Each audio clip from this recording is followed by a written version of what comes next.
ಪ್ರೀತಿಯುಳ್ಳ ದೇವರ ಮಕ್ಕಳೇ, ಯೇಸು ಕ್ರಿಸ್ತನ ಶ್ರೇಷ್ಠವಾದ ನಾಮದಲ್ಲಿ ನಿಮ್ಮೆಲ್ಲರನ್ನ ವಂದಿಸುತ್ತೇನೆ. ಈ ದಿನದ ದೇವರ ವಾಕ್ಯದ ಭಾಗ 3 ಯೋಹಾನ 2ನೇ ವಚನ.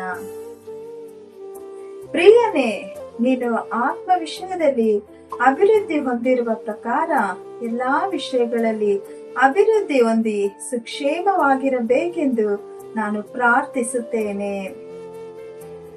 ಪ್ರಿಯವಾದವರೇ, ನಿಮ್ಮ ಆತ್ಮ ಬಾಳುವ ಹಾಗೆ ನೀವು ಎಲ್ಲಾ ವಿಷಯಗಳಲ್ಲಿ ಅಭಿವೃದ್ಧಿಯಾಗಿ ಸುಕ್ಷೇಮದಿಂದಿರಬೇಕೆಂಬುದೇ ದೇವರ ಚಿತ್ತವಾಗಿದೆ.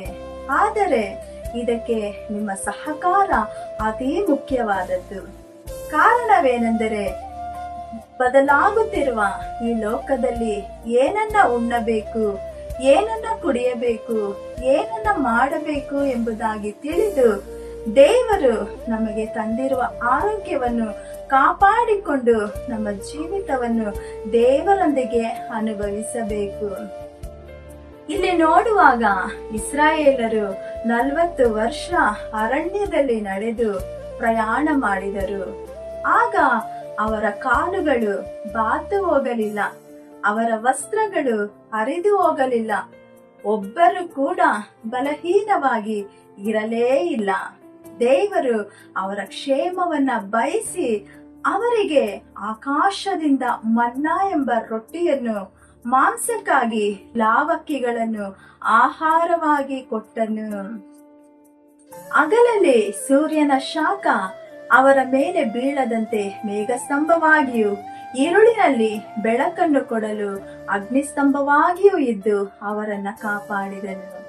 ಕಾರಣ ದೇವರು ನಮ್ಮ ಆರೋಗ್ಯದ ಮೇಲೆ ಬಹಳ ಕಾಳಜಿ ಉಳ್ಳವರಾಗಿದ್ದಾರೆ.